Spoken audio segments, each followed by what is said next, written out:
Hello everyone, সকলকে জানাই নববর্ষের অনেক অনেক শুভেচ্ছা, অভিনন্দন ও ভালোবাসা। সকলের যেন এই বছরটা খুবই খুবই ভালোভাবে কাটে। নববর্ষের দিন আমরা সব পরিবার মিলে চলে গেছিলাম একটা বেঙ্গলি রেস্টুরেন্টে দুপুরের ভুরিভোজ সারতে। ফার্স্টেই অর্ডার করেছিলাম ভাতের সঙ্গে খাওয়ার জন্য ভেটকি মাছের পাতুরি।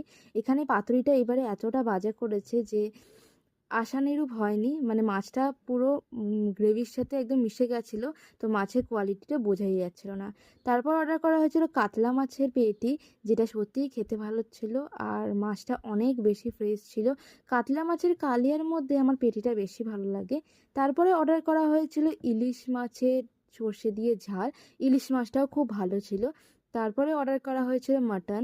এখানে 4 পিস মাটন ছিল, বাস মাটনের লাল লাল ঝোল এটাই অর্ডার করা হয়েছিল। আর মাটনের কোয়ালিটিটা অনেক ভালো ছিল, যেরকম ছিল সফট সেরকমই ফ্রেশ আর খেতেও খুবই ভালো ছিল। এইভাবেই আমাদের নববর্ষটা কেটে গেছিলো। আপনাদের সকলে নববর্ষ কীভাবে কাটালেন আমাকে জানাবেন। দেখা হবে নেক্সট কোনো ভিডিওতে। আর সকলকে আবারও জানাই শুভ নববর্ষের অনেক অনেক শুভেচ্ছা। সকলে খুব ভালো থাকবেন, সুস্থ থাকবেন। টাটা।